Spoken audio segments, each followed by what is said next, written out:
Bon, on va rentrer dans cette session et tout de suite, voyez-vous, quand on parle de communication, il y a plusieurs facteurs qui rentrent en ligne de compte. Ça, vraiment, c'est la première chose que je voudrais déposer là. Quand on parle de communication, ce n'est pas seulement le parler, ce n'est pas seulement les mots que vous allez utiliser, ce n'est pas simplement votre voix. Certes, il y a le registre que vous allez utiliser, il y a le vocabulaire, il y a ce que vous allez utiliser comme mots, comme verbatim, ça compte. Il y a le volume de votre voix, il y a l'intonation, il y a le débit, il y a la façon de parler. Mais il y a aussi la posture. Il y a les gestes, il y a le sourire, il y a le regard, il y a le code vestimentaire. Tout ça, ça communique pour vous. Et c'est tout ça les outils de la communication. OK? Et donc, moi, j'aimerais juste avoir une réaction de votre part. Tous ces éléments-là, que ce soit tout ce qu'on a vu en termes de sourire, en termes de code, en termes de mots, on peut les classer en deux grands groupes. On peut les classer en ce qu'on va appeler le verbal.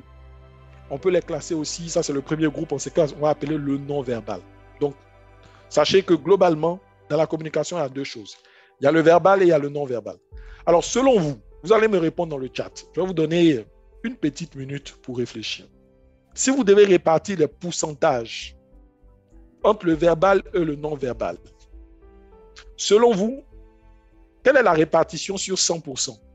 Le verbal dans l'impact qu'une communication a. Le verbal a combien de pourcents? Le non-verbal a combien de pourcents? Est-ce que je peux voir les retours dans le chat? Voilà. En parlant d'impact de communication, selon vous, le verbal a combien de pourcents? Le non-verbal a combien de pourcents? Petit quiz. Alors, on attend vos retours dans le chat.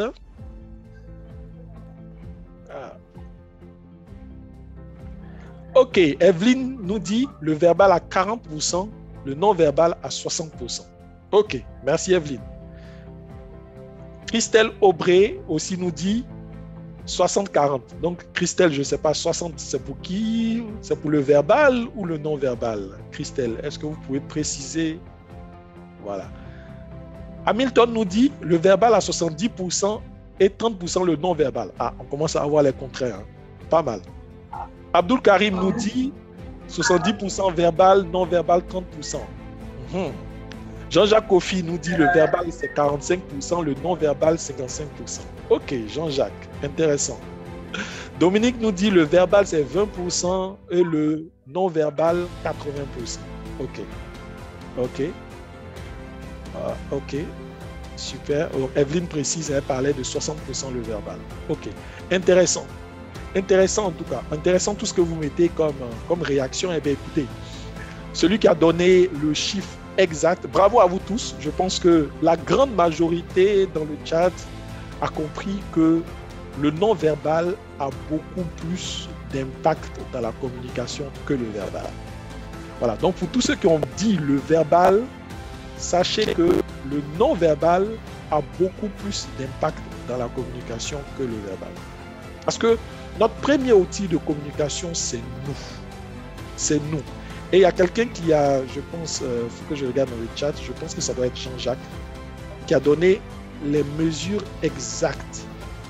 Voilà. Je pense que Kofi Jean-Jacques. Voilà. Le verbal, c'est 45% et le non-verbal, 55%. C'est exactement ça la réponse. Parce que, je vais vous donner en fait le détail. Voilà. Le détail, c'est quoi? C'est que les spécialistes ont démontré que le non-verbal, tout ce qui est geste, tout ce qui est sourire, tout ce qui est regard, ça va influencer pour plus de la moitié à 55%. La tonalité de votre voix, 38%, et les mots exacts que vous allez utiliser pour 7%. Donc, mots plus ton, ça fait à peu près le verbal, à peu près 45%, et puis le non-verbal, c'est 55%.